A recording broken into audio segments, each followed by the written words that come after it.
get off my plane or I'll have you dragged off in handcuffs." The captain's voice boomed through the first-class cabin, his words cutting through the recycled air like a blade aimed directly at the woman in seat 1A.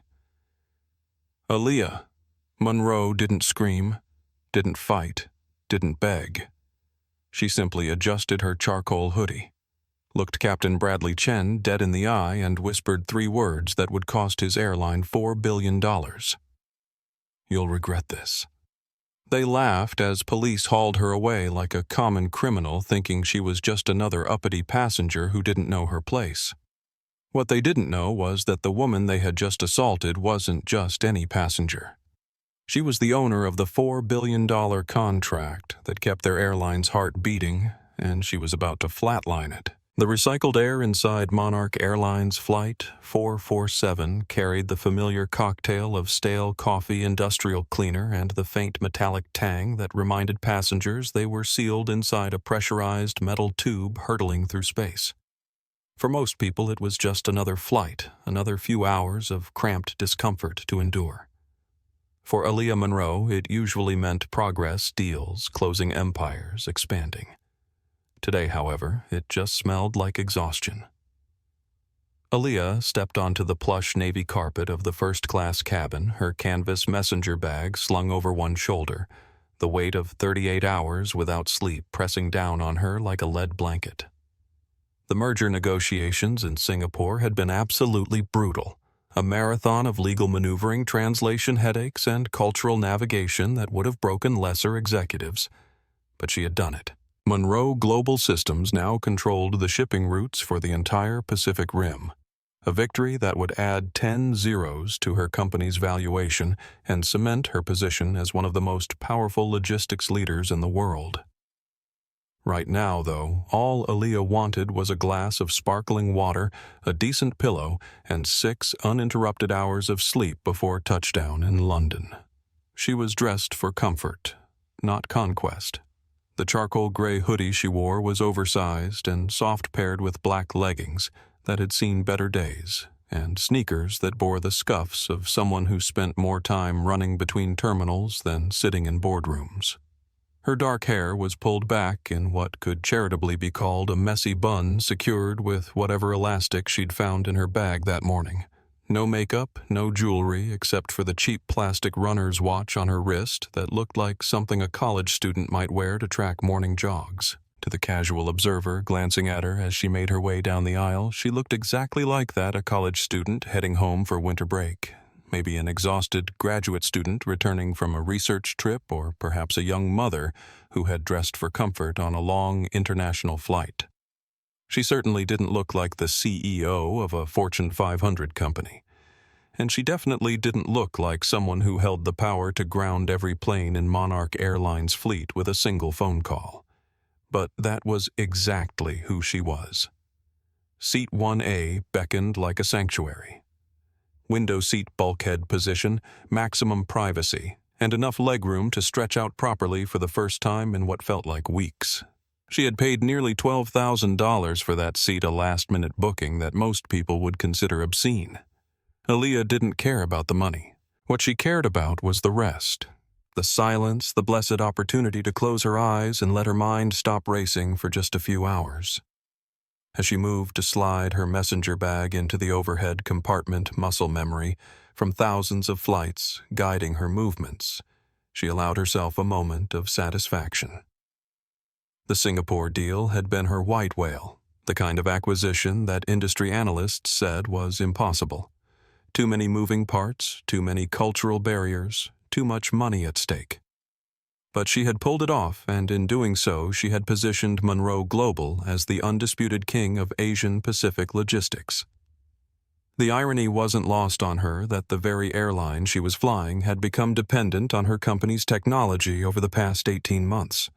Monarch Airlines, like most major carriers, had outsourced their entire operational backend to Monroe Global's cloud-based logistics platform. Their crew scheduling, fuel optimization, baggage tracking, maintenance coordination, even their customer service databases all ran on servers that Aaliyah's company controlled. It was a $4 billion contract that represented the bleeding edge of aviation technology, and it had made Monarch one of the most efficient airlines in the sky. None of the crew members bustling around the first-class cabin preparing for takeoff had any idea that the tired-looking woman in the hoodie was the reason their computers worked their schedules synchronized and their paychecks cleared on time. To them, she was just another passenger, and not a particularly impressive one at that. Aaliyah settled into 1A, the leather seat embracing her like an old friend. She buckled her seatbelt, pulled out her noise-canceling headphones, and closed her eyes. The headphones were expensive, a necessity for someone who spent half her life on airplanes, but even they looked understated, black and sleek, without obvious branding. Everything about her appearance whispered economy class, even as she sat in the most expensive seat on the plane. The engines began their familiar whine as the ground crew completed their pre-flight checks. Soon they would be airborne, and she could finally rest. London could wait. The board meetings could wait. The merger paperwork could wait. For the next 6 hours, Aaliyah Monroe was going to be nobody more important than a passenger in seat 1A, and that sounded absolutely perfect. She had no way of knowing that her appearance, her race, and the assumptions of the people around her were about to turn those 6 hours into a nightmare that would reshape an entire industry. The sharp sound of someone clearing their throat cut through the ambient noise of boarding passengers and pre-flight preparations, and Aaliyah felt, rather than saw, someone standing in the aisle beside her seat. She opened her eyes reluctantly, already knowing from the tone of that throat clearing that this wasn't going to be a pleasant interaction. A flight attendant whose name tag read Jessica Wright was standing there with what could only be described as an aggressively artificial smile, the kind of expression that seemed friendly from a distance but revealed its hostility up close. Jessica was immaculately groomed, her uniform pressed to perfection. Her blonde hair pulled back in a regulation bun that somehow managed to look both professional and slightly threatening. Her posture radiated the particular brand of hostility that came from someone who believed they held authority over others and was eager to exercise it. "Excuse me," Jessica said, her voice carrying that special tone of condescension that service workers sometimes developed when they thought they were dealing with someone beneath their station. She pointed a finger with perfectly manicured red nails toward the back of the plane, not bothering to make eye contact with Aaliyah as she spoke. "Economy boarding is through the next aisle.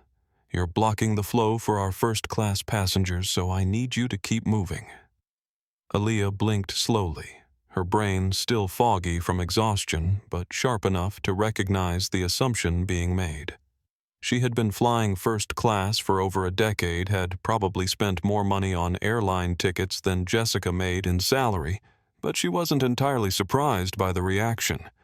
This wasn't the first time her appearance had led someone to make incorrect assumptions about where she belonged or what she could afford. "I know where economy is," Aaliyah replied, her voice raspy from lack of sleep and dehydration. She gestured vaguely toward her seat. "I'm in 1A. She made a move to lift her bag toward the overhead compartment again, but Jessica physically stepped into the aisle, blocking her path with her body and that increasingly plastic smile. "Let's not play games here, sweetheart," Jessica said, her voice rising just enough to be heard by the passengers settling into seats 2A and 2B, a middle-aged couple who were now watching the interaction with uncomfortable interest. "This is first class. It's for full-fare customers who actually paid for their seats, not for people looking for upgrades," because they smiled at the gate agent. "If you're hoping to sweet-talk your way into a free upgrade, it didn't work. Let me see your boarding pass right now." The couple in 2A and 2B exchanged glances, the husband raising his eyebrows as he pretended to be absorbed in his phone while clearly listening to every word. The wife had paused in the middle of organizing her purse, her movements frozen as she tried to appear busy while watching the drama unfold. Aaliyah sighed a long, weary exhalation that seemed to come from the depths of her exhausted soul. She had dealt with this kind of encounter before, though usually not quite so blatantly.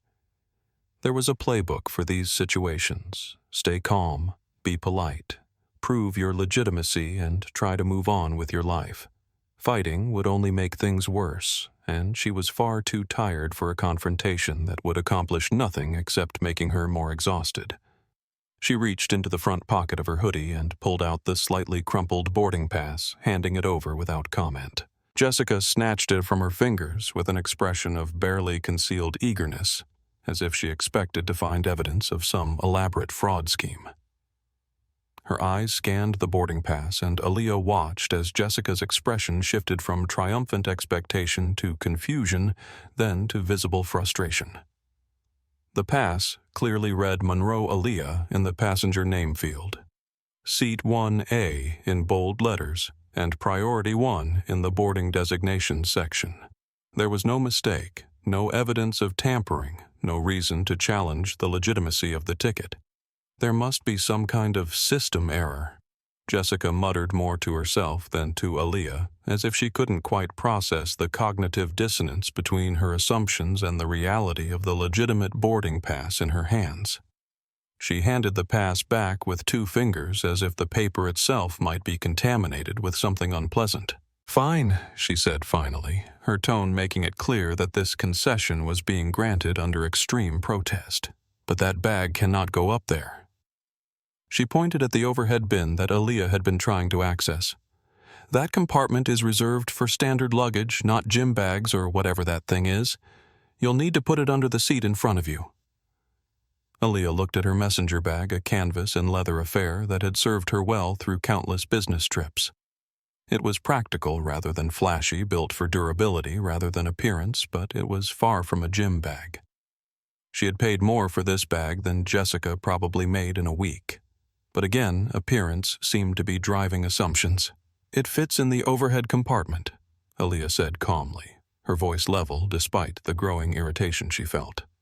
"And I have priority boarding, which includes overhead bin access." "It's an eyesore," Jessica hissed, her professional mask slipping slightly to reveal the genuine hostility underneath. "Put it under the seat where it belongs, if it fits." Aaliyah felt the familiar weight of a choice that millions of people like her faced regularly: push back and risk escalation, or comply and preserve what little peace remained. She was exhausted, her shoulder was starting to ache from holding the bag, and she could feel the eyes of other passengers on her. This wasn't a battle worth fighting, not when all she wanted was to sit down and sleep.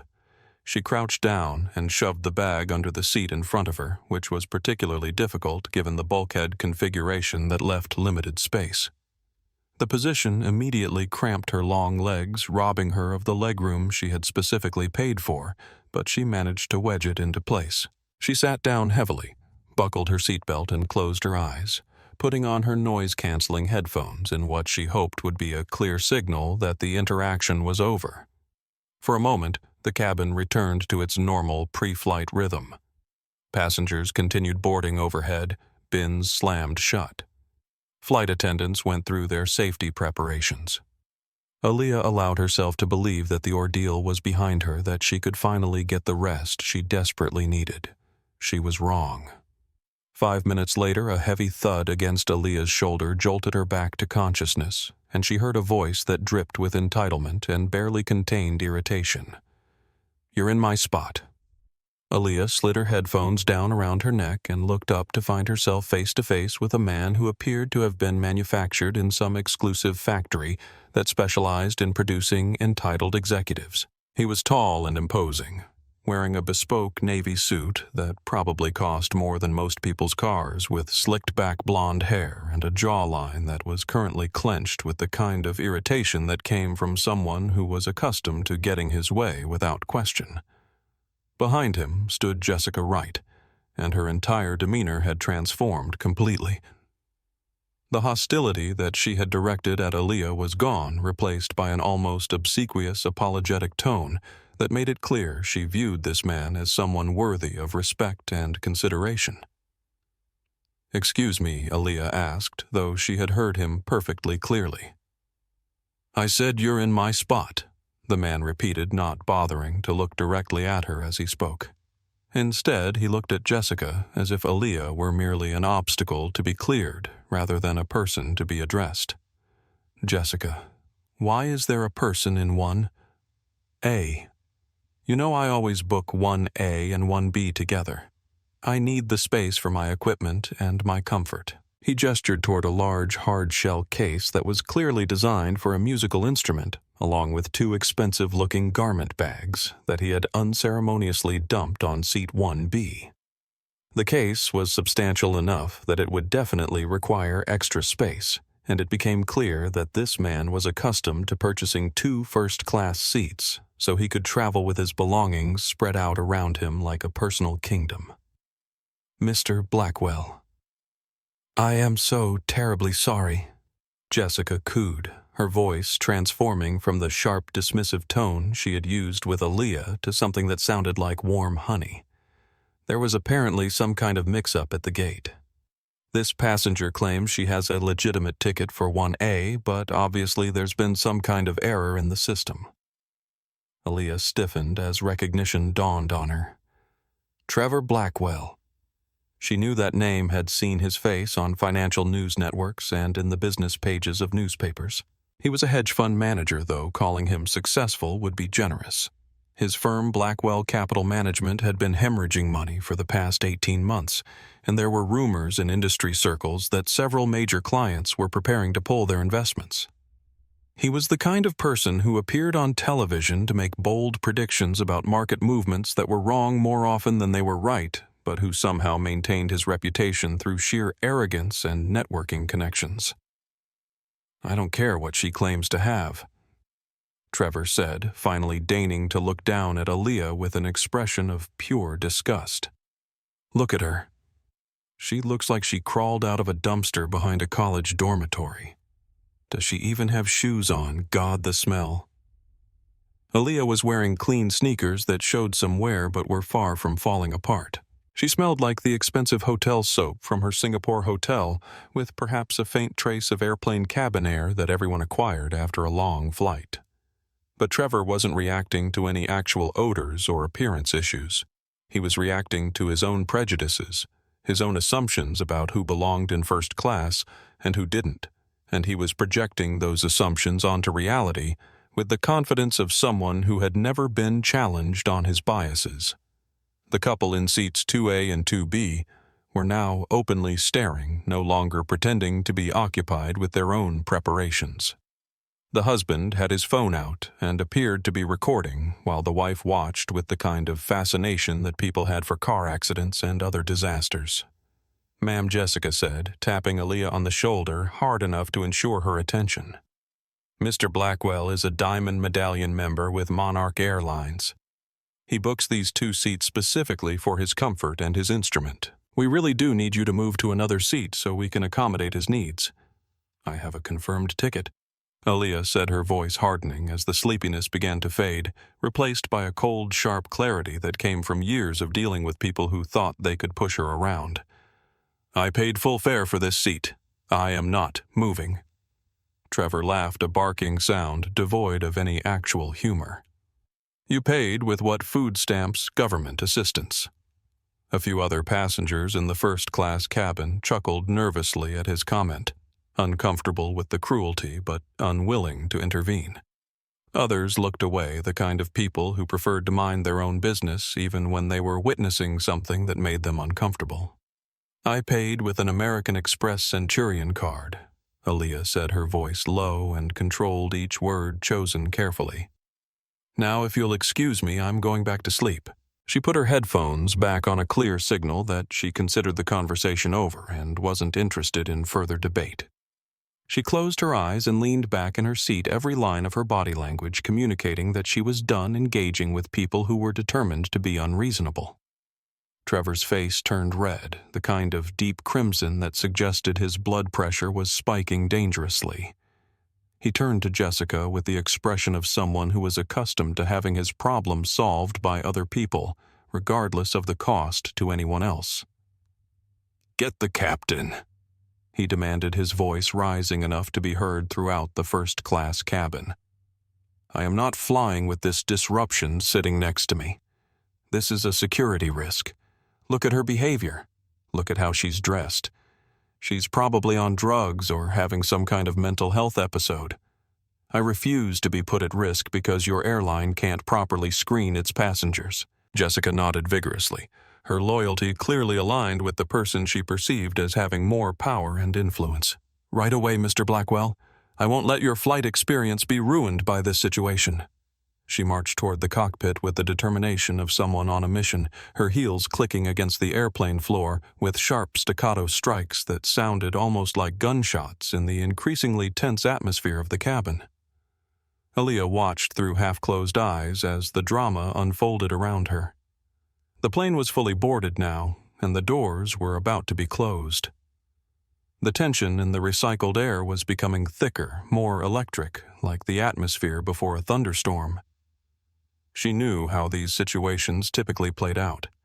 She had seen the videos, read the news stories, and understood the statistics all too well. But she also knew exactly who she was, exactly what power she held, and exactly what would happen if this situation continued to escalate. She reached into her pocket and touched her phone, not unlocking it yet, but preparing herself for what might come next. She needed them to commit fully to their course of action. She needed them to cross the line from rudeness and discrimination into something actionable, something that would justify the nuclear response she was already beginning to plan. She waited patient as a spider in her web, while the people around her made choices they would spend the rest of their careers regretting. The cockpit door opened with a mechanical hiss, and Captain Bradley Chen stepped into the cabin carrying his authority like a weapon he was eager to use. He was a large man in his 50s with silver hair and the 4 gold stripes on his shoulders that marked him as the absolute commander of this aircraft. His posture and expression made it clear that he wasn't interested in mediation or finding a reasonable compromise. He looked like a man who wanted to identify a problem and eliminate it as quickly as possible so he could get his flight in the air on schedule. Chen had 25 years of flying experience under his belt, but the past 18 months had been particularly challenging for him professionally. 2 separate discrimination complaints had been filed against him by passengers who claimed he had treated them unfairly based on their race and appearance, and while both complaints had been quietly settled out of court, they had put his pension review at risk. Corporate had made it clear that another incident involving customer relations could result in early retirement regardless of his flying record. The irony was that this pressure had made him more reactive, not less.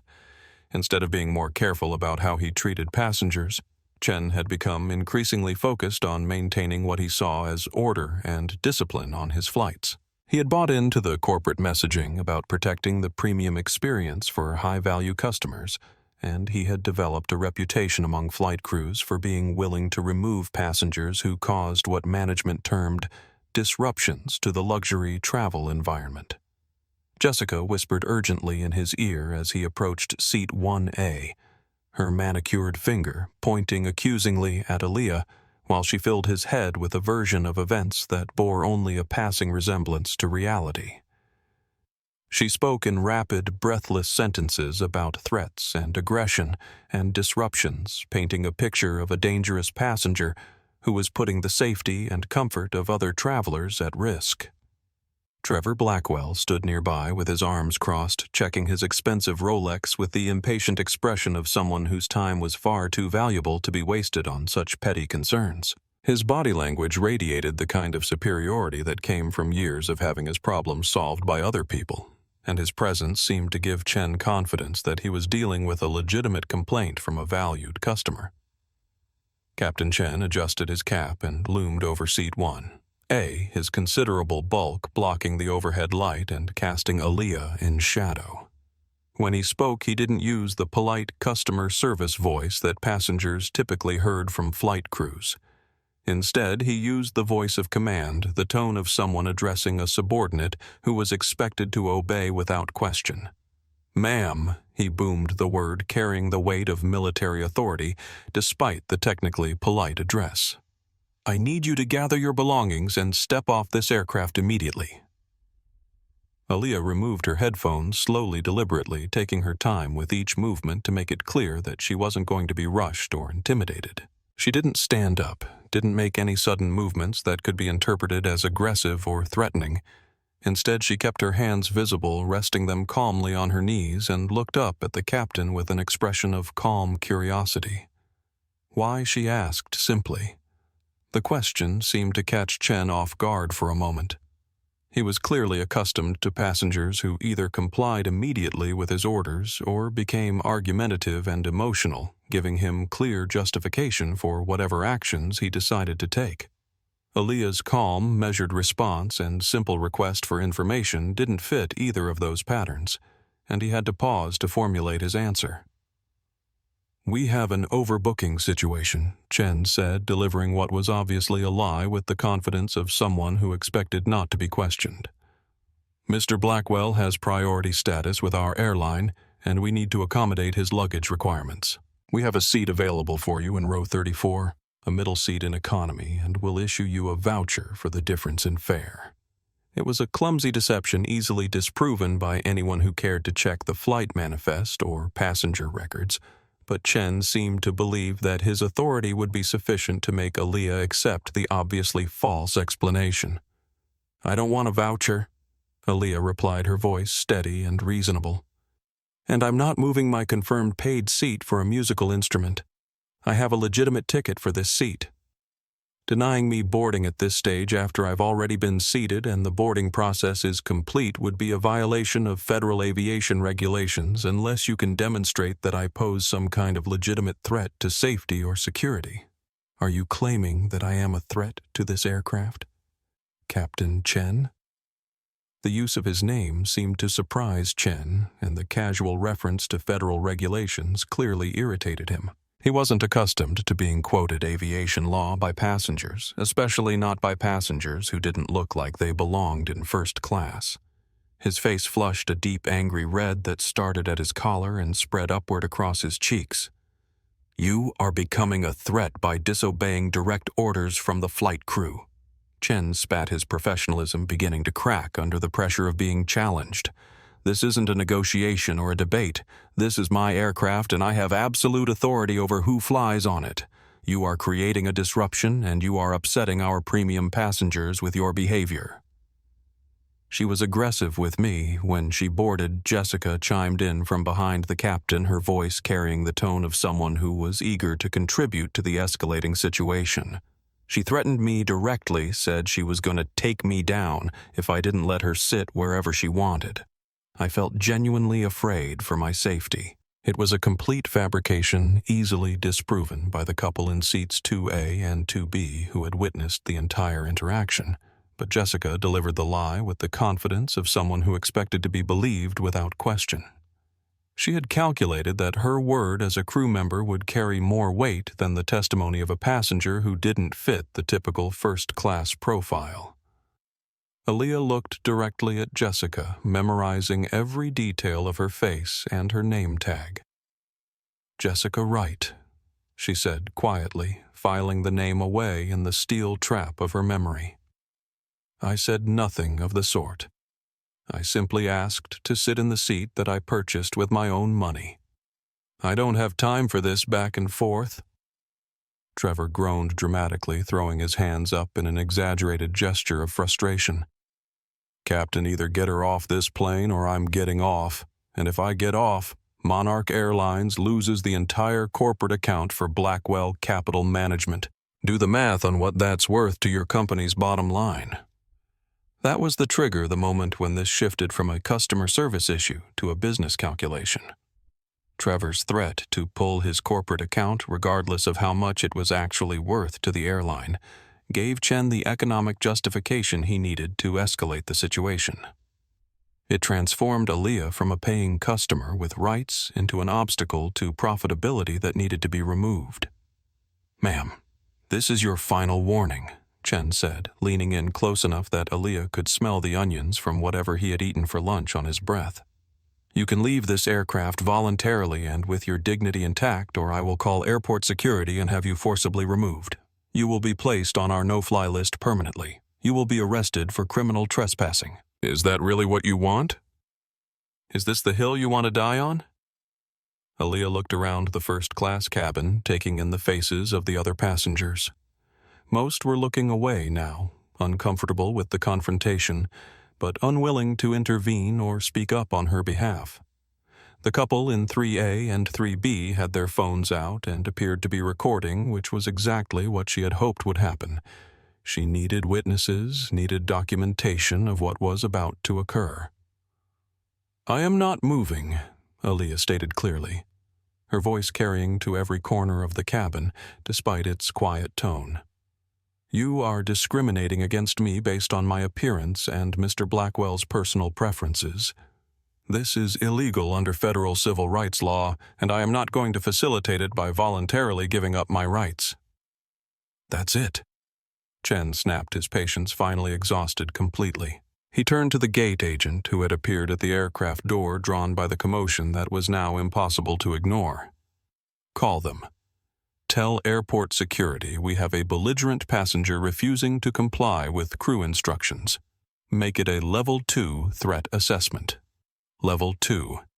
That classification implied physical resistance and potential violence, setting the stage for security personnel to use whatever force they deemed necessary to remove her from the aircraft."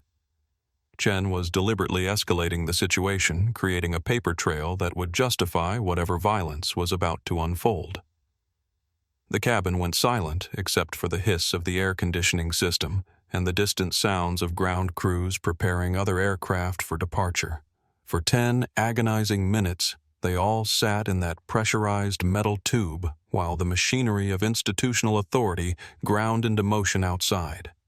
The tension was so thick it felt like everyone was breathing soup instead of air. The silence in the cabin was broken only by the soft murmur of passengers shifting uncomfortably in their seats and the occasional ding of electronic devices.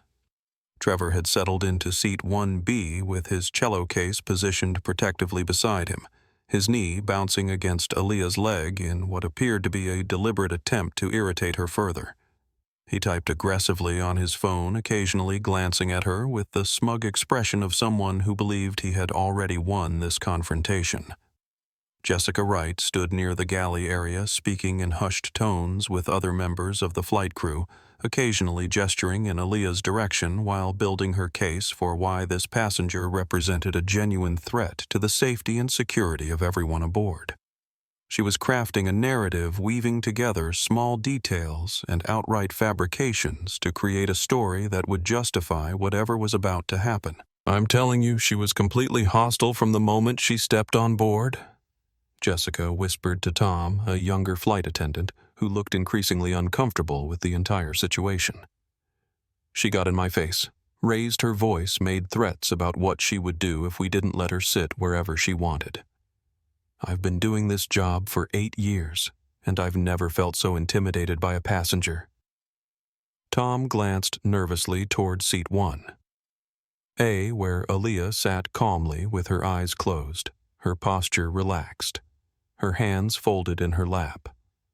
Nothing about her demeanor suggested aggression or instability, but Jessica's version of events was becoming the official record through repetition and embellishment.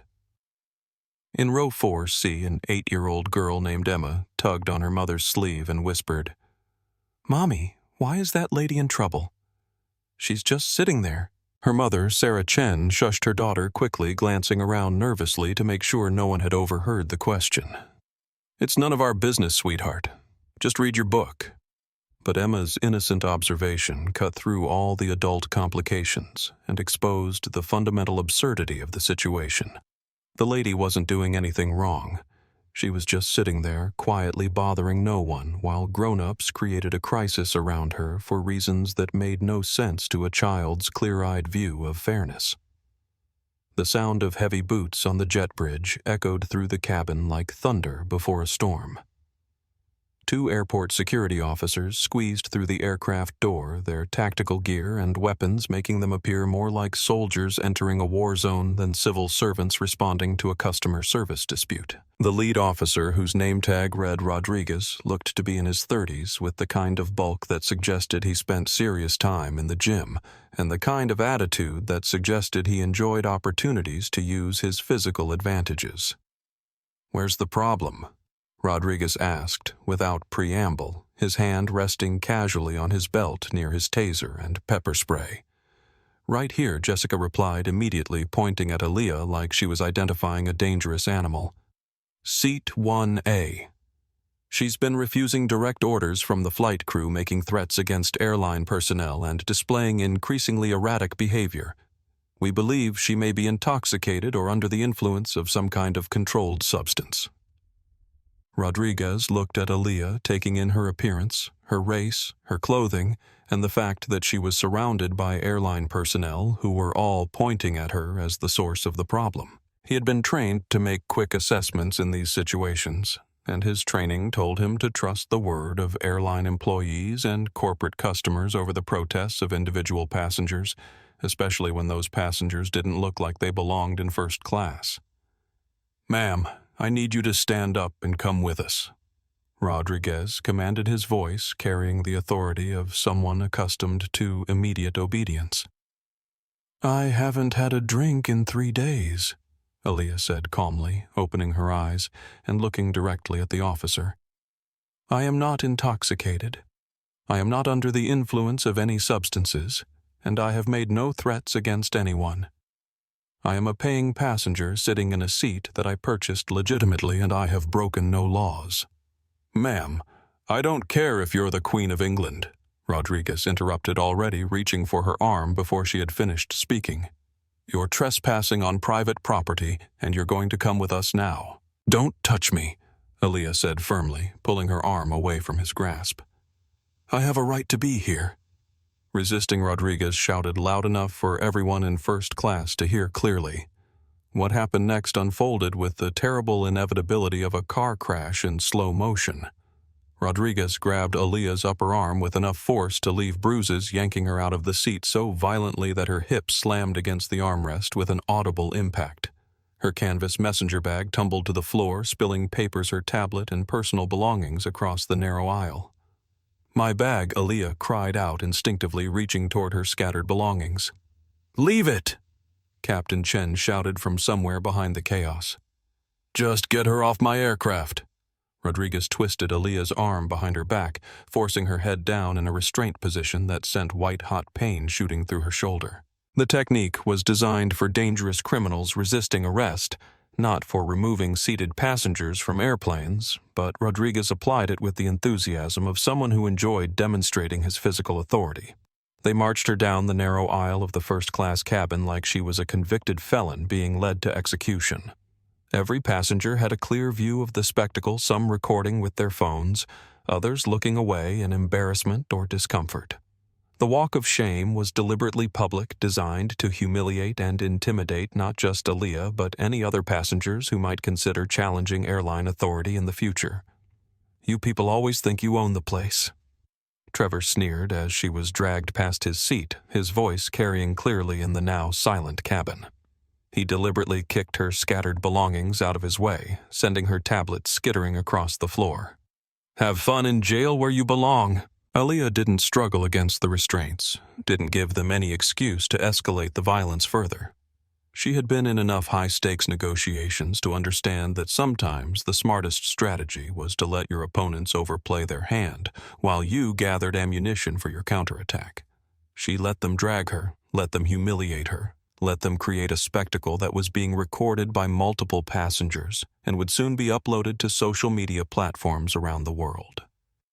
She felt the eyes of every passenger on the aircraft as she was forced down the aisle, some expressing pity, others amusement, still others anger at what they were witnessing. As they reached the door of the plane, Aaliyah managed to turn her head back one final time, locking eyes with Captain Chen, who was standing near the cockpit door, looking satisfied with how he had handled the situation. "Captain Chen." she said, her voice cutting through the commotion and carrying clearly to every corner of the first-class cabin. "My name is Aaliyah Monroe. I want you to remember that name." Chen laughed, a dismissive sound that suggested he considered her final words to be nothing more than the empty threats of a powerless person trying to save face. "Get her out of here," he called to the security officers, waving his hand dismissively as if brushing away an annoying insect. They shoved her through the aircraft door and onto the jet bridge, where the cold, recycled air of the terminal hit her face like a physical blow. The handcuffs clicked around her wrists with metallic finality, the metal biting into her skin and serving as a tangible reminder of how quickly power dynamics could shift. As they marched her up the ramp toward the terminal building past ground crews and gate agents who stopped their work to stare at the spectacle, Aaliyah Monroe wasn't thinking about lawsuits or legal remedies or even the pain in her wrenched shoulder. She was thinking about Project Icarus and the look on Captain Chen's face when he realized that the woman he had just humiliated controlled the technology that kept every single Monarch Airlines aircraft in the sky. The jet bridge felt like a tunnel leading to some dark underworld where justice went to die. Airport security officers Rodriguez and Patterson flanked Aaliyah as they marched her toward the terminal, their boots echoing off the walls with mechanical precision. The handcuffs bit into her wrists with each step, the metal warming against her skin as her body tried to adapt to the restraints. "You know you could have made this easy on yourself," Rodriguez said conversationally as they walked, his tone suggesting that he was actually enjoying this part of his job. "All you had to do was move to the seat they offered you. Instead, you had to make it into some kind of political statement." Aaliyah didn't respond. She had learned long ago that anything she said in this situation would either be ignored or twisted into evidence of additional wrongdoing. Her silence seemed to irritate Rodriguez, who was clearly expecting either defiance that would justify further aggression or submission that would validate his authority. Behind them, back on Flight 447, the aftermath of the confrontation was unfolding in ways that none of the airline personnel could have anticipated.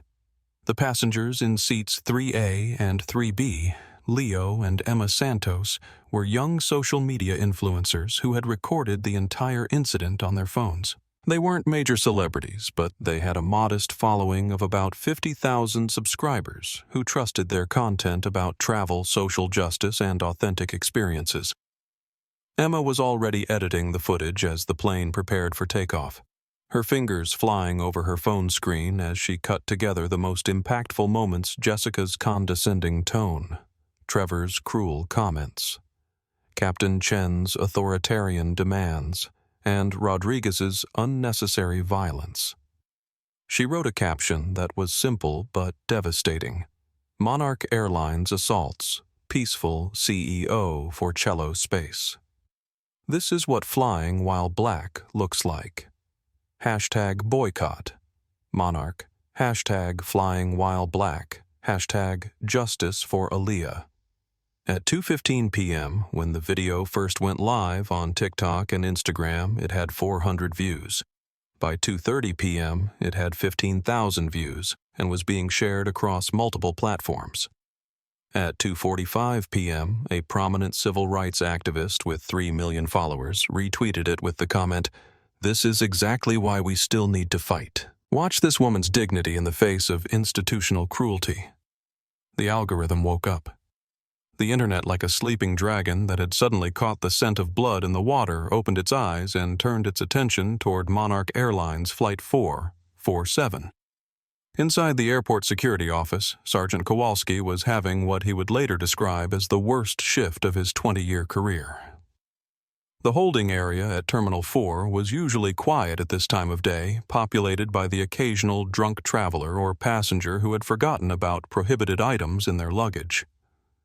He certainly wasn't expecting to deal with someone who would turn out to be one of the most powerful business executives in the country. The phone on his desk rang with the particular urgency that suggested bad news was incoming. It wasn't the internal departmental line. It was the red phone, the one reserved for communications from the mayor's office, the governor's office, and other high-level emergency contacts that could make or break careers with a single conversation. Precinct 4. Sergeant Kowalski speaking. He answered already, knowing that whatever was about to happen would not be good for him personally. "This is Commissioner Maldonado," a voice barked from the other end of the line, sounding like gravel in a cement mixer. "Do you currently have a prisoner named Aaliyah Monroe in your custody?" Kowalski felt his stomach drop into his shoes. We have a Jane Doe. Refused to properly identify herself during processing. Claims she's some kind of CEO, but we get that story from about half the people we bring in." "You complete and utter moron!" Commissioner Maldonado screamed so loudly that Kowalski had to hold the receiver away from his ear. "That is Aaliyah Monroe, Chief Executive Officer of Monroe Global Systems. Do you have any idea who is currently screaming at the mayor?" "The governor. Because Aaliyah Monroe's company handles the supply chain logistics for the entire state's medical infrastructure, including emergency response systems and hospital supplies. Get down there, uncuff her and apologize before I come down there personally and remove your badge with a pair of rusty pliers." Kowalski dropped the phone and turned to look at Rodriguez, who was sitting at his desk eating a donut and scrolling through social media with the satisfied expression of someone who believed he had done good work that day. Rodriguez Kowalski whispered, his voice trembling with the kind of fear that comes from realizing you have made a career-ending mistake. "What exactly did you do?" At that precise moment, the front doors of the precinct burst open with enough force to rattle the windows, and Preston Cole marched in like an avenging angel dressed in a three-piece suit that cost more than the entire annual budget for office supplies. He was flanked by two private security contractors who looked like they had been recruited from Navy SEAL teams, and he carried a briefcase in one hand and what appeared to be a court order in the other. Preston Cole was a legend in legal circles, the kind of attorney that other lawyers whispered about in tones of respect and terror. He had built his reputation by taking on cases that other firms considered unwinnable, and then systematically destroying his opponents through a combination of brilliant legal strategy and absolute ruthless determination. He was exactly the kind of lawyer that institutions like police departments and airlines hired when they needed someone eliminated quietly, and he was exactly the kind of lawyer that powerful people like Aaliyah Monroe retained when they wanted someone else eliminated loudly. "I am here for my client." "Preston," announced his voice cutting through the precinct like a scalpel through skin. "And God help every single one of you if she has so much as a scratch on her." Rodriguez looked up from his donut chocolate frosting still clinging to his fingers and asked the question that would haunt him for the rest of his considerably shortened career. "Who, Aaliyah Monroe?" Preston snarled, slamming the court order down on the desk hard enough to make coffee cups jump. "The woman you arrested for the crime of sitting in a seat she paid $12,000 to occupy. I want her released immediately, and I want the names of every person involved in this travesty. You gentlemen are about to experience what I like to call a legal colonoscopy, and I assure you that it will be neither quick nor pleasant." Kowalski scrambled for his keys with hands that were shaking so badly he dropped them twice. He ran toward the holding cells like a man whose house was on fire, because in a very real sense his professional house was indeed burning down around him.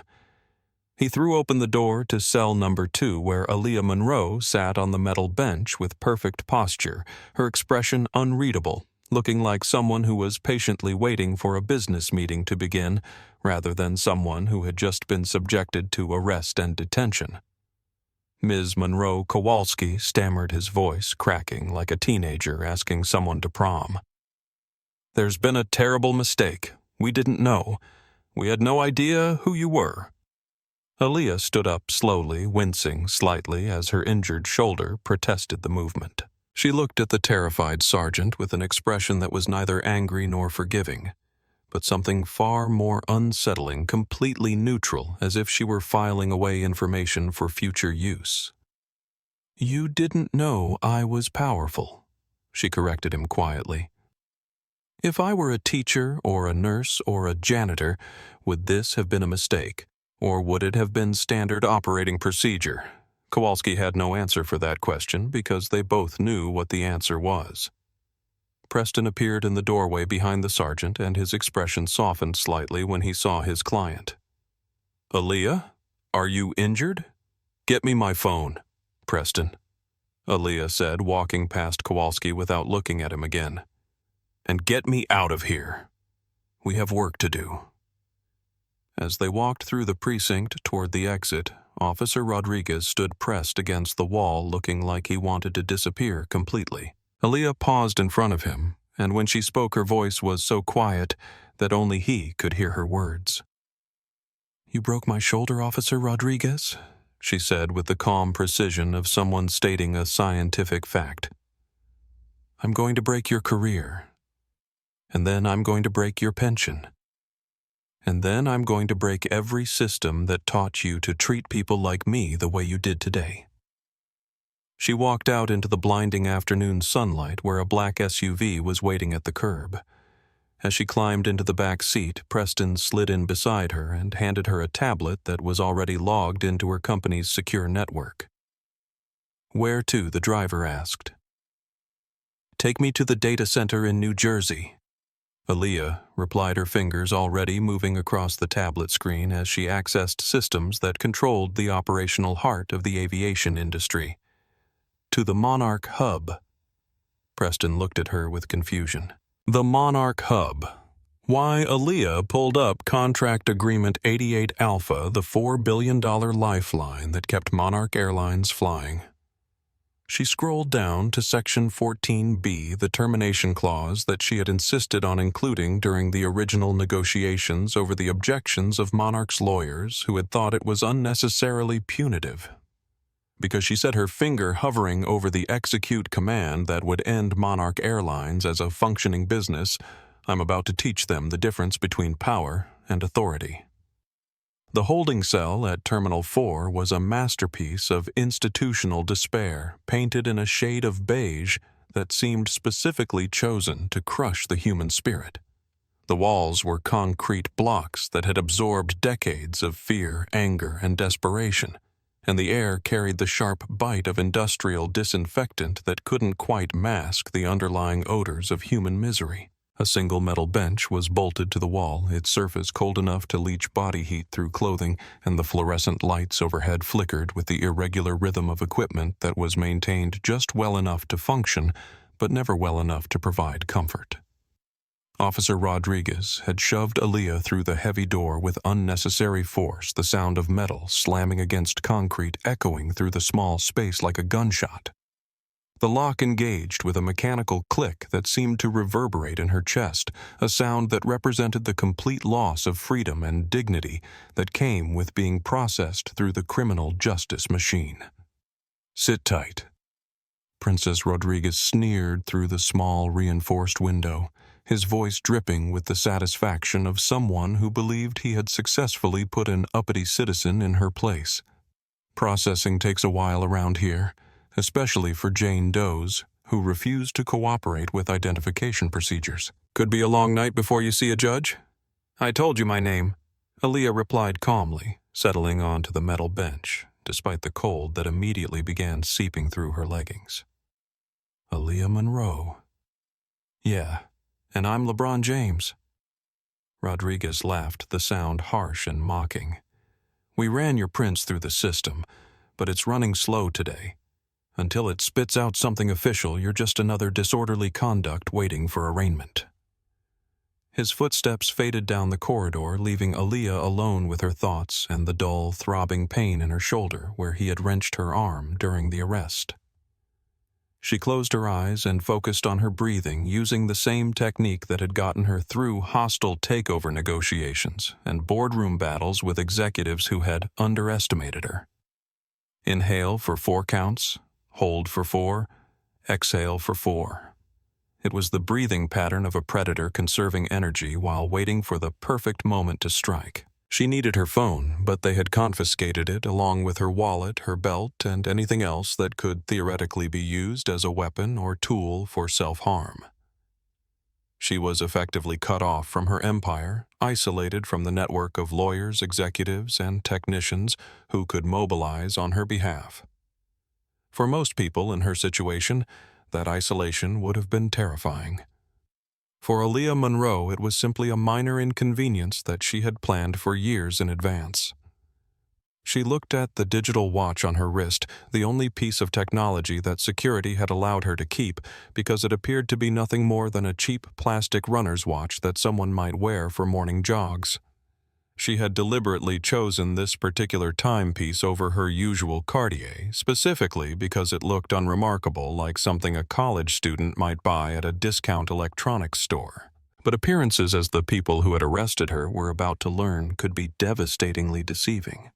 Aaliyah pressed the side buttons of the watch in a specific sequence: top button, twice bottom button, once, then holding both buttons simultaneously for 3 seconds. The watch face flashed red once briefly, then returned to its normal display showing the current time. To anyone observing it would have looked like she was simply checking what time it was, or perhaps trying to activate a backlight function. What actually happened was far more sophisticated. The watch transmitted a GPS-encoded distress signal through encrypted channels to a private security firm in Manhattan called Blackstone Shield, specifically to the personal device of Preston Cole. The signal included not just her location, but also a priority code that indicated she was in immediate legal jeopardy and needed emergency extraction from law enforcement custody. Preston Cole wasn't just her attorney. He was a legal predator who had built his career by systematically destroying people and institutions that threatened his clients' interests. He was the kind of lawyer that other lawyers whispered about in tones of professional respect mixed with genuine fear, the kind of man who could make district attorneys cry and force corporations to settle cases for amounts that exceeded their annual revenues. While Aaliyah waited in her concrete box for her fail-safe to activate the world outside, was catching fire in ways that none of the people who had arrested her could have anticipated. The video footage that Leo and Emma Santos had uploaded was spreading across social media platforms with the viral velocity that only comes from content that captures something fundamentally wrong with society in a way that everyone can understand instantly. The original post on TikTok had exploded beyond their modest following, picked up by larger influencers who recognized the power of the footage. A civil rights lawyer with 500,000 followers had shared it with the caption, "This is what institutional racism looks like in 2024. They dragged a CEO off a plane for a cello. A prominent journalist had retweeted it to her 2 million followers with the comment, "Everyone needs to see this. This is why we still have work to do." The hashtags, #BoycottMonarch and #FlyingWhileBlack, were trending nationally, and celebrities were beginning to weigh in with their own experiences of discrimination in the airline industry. The algorithm had identified the content as engagement-worthy and was pushing it to users who had shown interest in social justice, civil rights, and airline industry issues. At 3:47 p.m., exactly 93 minutes after the distress signal was transmitted, the heavy metal door of the holding cell burst open with enough force to bounce off the concrete wall. Preston Cole stood in the doorway like an avenging angel in an Armani suit, flanked by 2 private security contractors who looked like they had been recruited from special operations units. Ms. Monroe Preston said, his voice carrying the particular tone of controlled fury that had made opposing counsel retire early from cases rather than face him in court. "I apologize for the delay. Traffic was murder, and it took some time to convince the local authorities that holding you was a career-limiting mistake." Behind him, Sergeant Kowalski appeared in the doorway, looking like a man who had just received a terminal medical diagnosis. His face was pale. His hands were visibly shaking, and there was a thin sheen of sweat on his forehead despite the air conditioning in the building. "Mrs. Monroe, I cannot adequately express how sorry we are for this misunderstanding," Kowalski stammered, his voice cracking with the strain of trying to undo an irreversible mistake. "If there's anything we can do, anything at all, to make this right, Aaliyah stood up from the metal bench, stretching slightly to work out the stiffness that had settled into her muscles during her detention. She looked at Kowalski with the expression of someone examining a particularly unimpressive insect specimen. "Sergeant Kowalski," she said quietly, her voice carrying easily in the small space. "In about 6 hours, you're going to understand exactly what this misunderstanding is going to cost you personally. When that happens, I want you to remember that you had the opportunity to treat me with basic human dignity, and you chose not to." She walked past him toward the exit, her shoulder still aching, but her spine straight and her dignity intact. Preston fell into step beside her, and as they walked through the precinct toward the exit, she noticed that every officer they passed seemed to find something fascinating about their paperwork or computer screens that required their immediate and undivided attention. "Where to?" Preston asked as they approached the black SUV that was waiting at the curb. "The data center," Aaliyah replied, already reaching for the tablet that Preston handed her. "New Jersey. The Monarch hub." Preston looked confused. "You want to go to their facility." While Aaliyah's fingers moved across the tablet screen with practiced efficiency, logging into the secure network that controlled the operational backbone of the aviation industry. She navigated to Contract Agreement 88 Alpha, the document that governed Monroe Global's relationship with Monarch Airlines, and scrolled down to the section that she had always hoped she would never need to use. "Because," she said, her finger hovering over the nuclear option that would transform her personal humiliation into an industry-wide catastrophe. "They just taught me the difference between being powerful and being respected. And I'm about to teach them that the difference matters." The Monroe Global Data Center in Jersey City was a fortress of glass and steel that housed the digital nervous system of modern commerce. From the outside, it looked like any other corporate building, unremarkable and anonymous among the industrial landscape of the waterfront.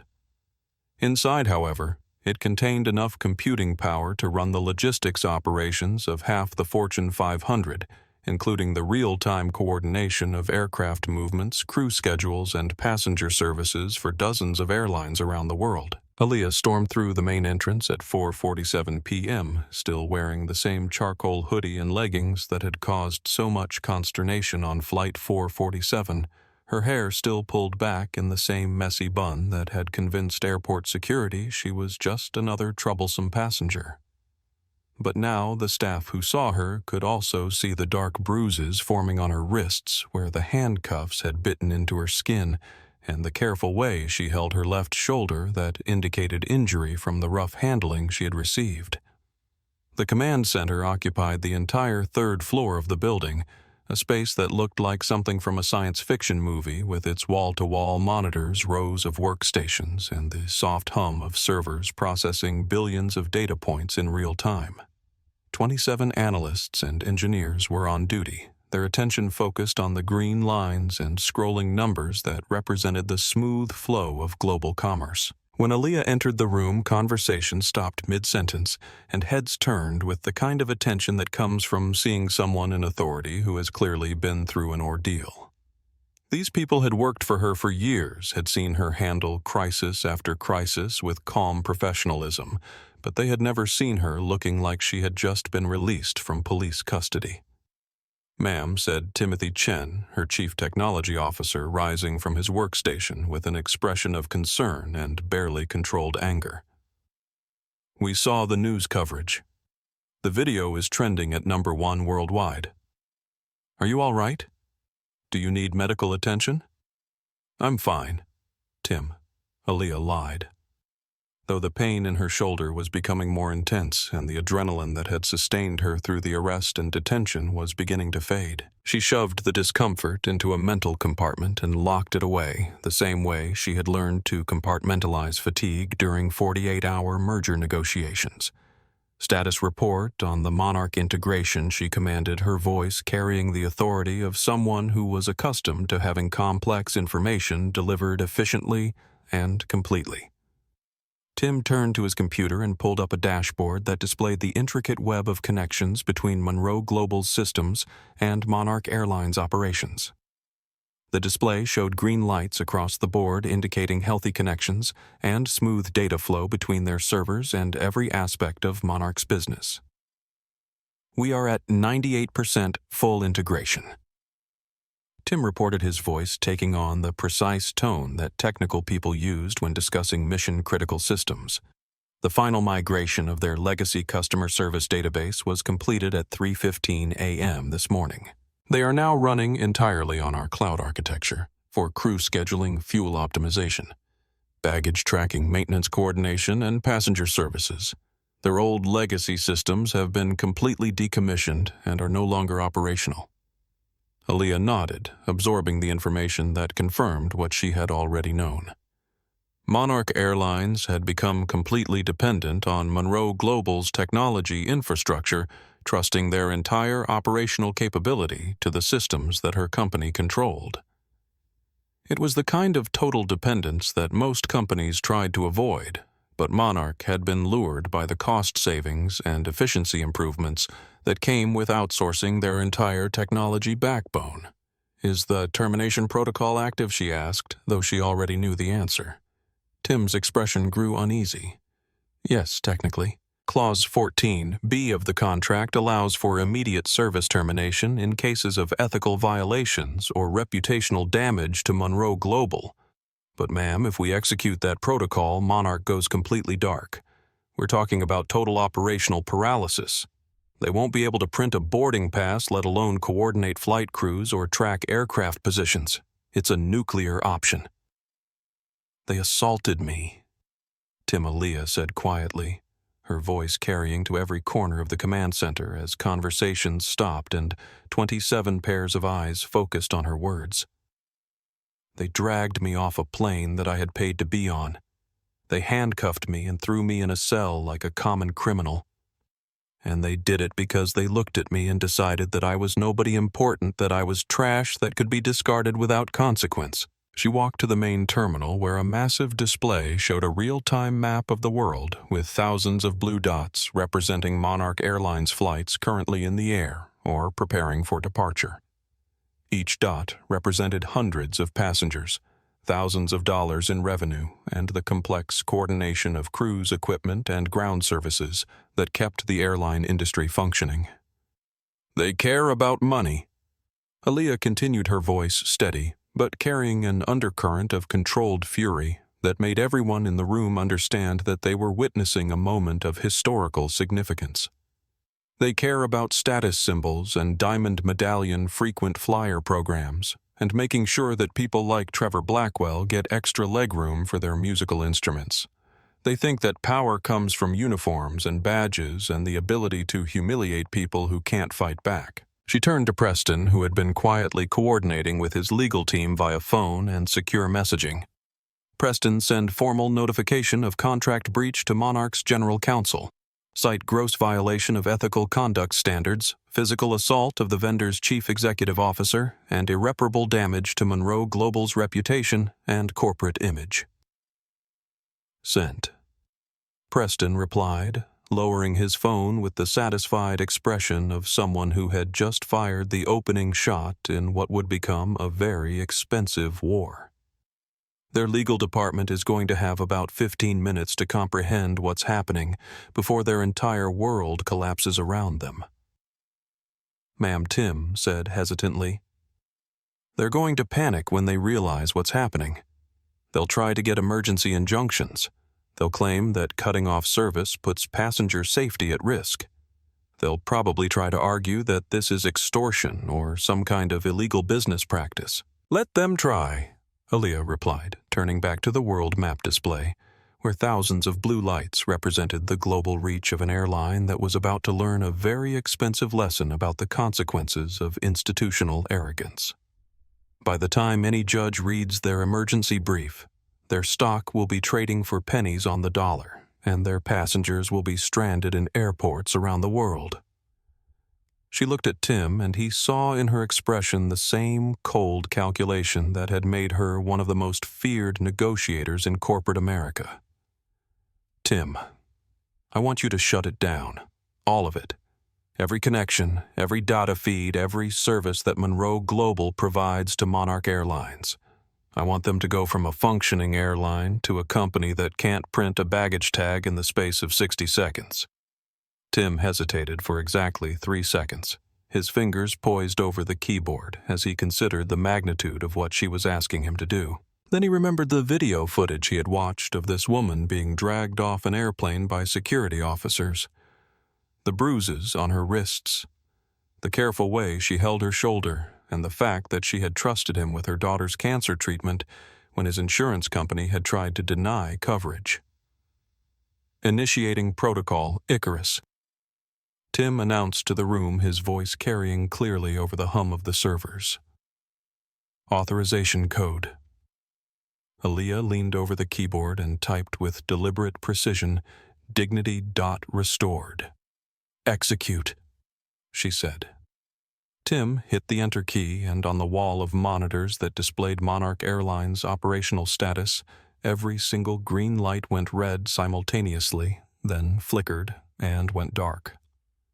The blue dots representing aircraft on the world map didn't fade gradually. They simply vanished, as if someone had turned off a light switch that controlled the entire airline's ability to exist as a functioning business. In offices and airports around the world, Monarch Airlines had just ceased to exist as anything more than a logo and a bankruptcy waiting to happen. The executive offices of Monarch Airlines occupied the top 3 floors of a gleaming tower in Dallas, Texas, with floor-to-ceiling windows that offered commanding views of the city skyline. It was the kind of corporate headquarters designed to intimidate visitors and remind employees that they worked for a company that wielded enormous power and influence in the global economy. The offices were decorated with expensive art, polished marble, and awards recognizing the airline's achievements in customer service, operational efficiency, and profitability. At 5:23 p.m. Central Time, CEO Raymond Torres was in his corner office pouring himself 2 fingers of 18-year-old Macallan whiskey, a small celebration for what had been an exceptionally profitable quarter. The company's cost-cutting measures were paying dividends. Their new fee structure was generating revenue streams that previous management had never imagined, and their operational efficiency ratings were at an all-time high thanks to the technology systems that Monroe Global had installed over the past 18 months. Torres was a man in his late 50s who had climbed the corporate ladder through a combination of ruthless cost management and an ability to maximize revenue from every possible source. He had transformed Monarch from a struggling regional carrier into a major international airline by implementing policies that squeezed every possible dollar from passengers, while reducing operational expenses to the absolute minimum. He was particularly proud of the customer service protocols that empowered flight crews to prioritize the needs of high-value passengers over the complaints of economy travelers who generated lower profit margins. The ticker display on his office television showed Monarch's stock price in bright green numbers, up 3.2% for the day and riding a wave of investor confidence that had pushed the company's market capitalization above $8 billion. Life was good. Profits were strong, and Torres was already planning his year-end bonus presentation to the board of directors. The tranquility of his office was shattered when the door burst open without warning, and Brenda Holloway, the vice president of operations, rushed in without bothering to knock. She wasn't walking. She was running, and her face was pale with the kind of panic that usually accompanied natural disasters or terrorist attacks. "Ray," she screamed, her voice cracking with hysteria. "The boards! Look at the boards!" Torres frowned and set down his whiskey glass with deliberate care. Brenda was normally one of the most composed executives in the company, the kind of person who could handle operational crises with calm professionalism. Seeing her in a state of complete panic was deeply unsettling. "Calm down, Brenda," he said with the patronizing tone of someone who believed that panic was simply a failure of proper leadership. "What's the problem?" "The systems." Brenda gasped, pointing at Torres's computer screen with a shaking hand. "Everything. It's all gone." Torres turned to look at his computer, expecting to see some minor technical glitch that could be resolved with a simple reboot or a call to the IT department. Instead, his screen was completely black except for a single line of white text that blinked in the center like a digital death certificate. Access denied, contract terminated under Clause 14. B. Contact Vendor Monroe. Global Systems. "What the hell is this?" Torres shouted, grabbing his mouse and clicking frantically as if he could somehow force the system back to life through sheer determination. Reboot it. Call it.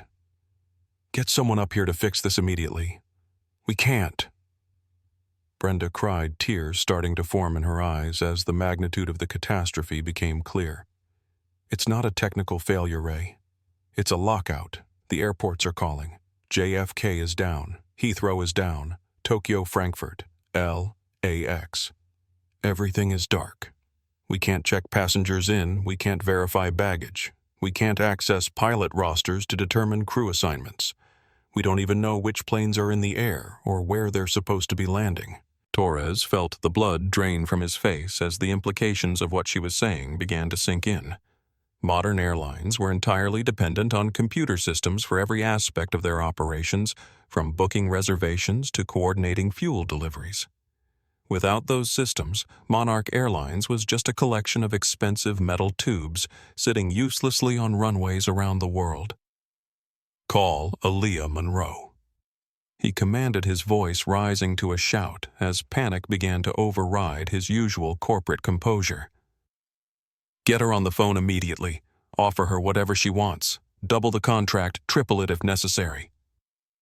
Just get our systems back online." "We tried." Brenda said, her voice barely above a whisper. Her office said she's unavailable for comment. They referred all inquiries to her attorney. "Who's her attorney?" Torres asked, though he suspected he already knew the answer. "Preston Cole." Torres dropped his whiskey glass and it shattered against the polished marble floor, sending 18-year-old scotch and crystal fragments across his office.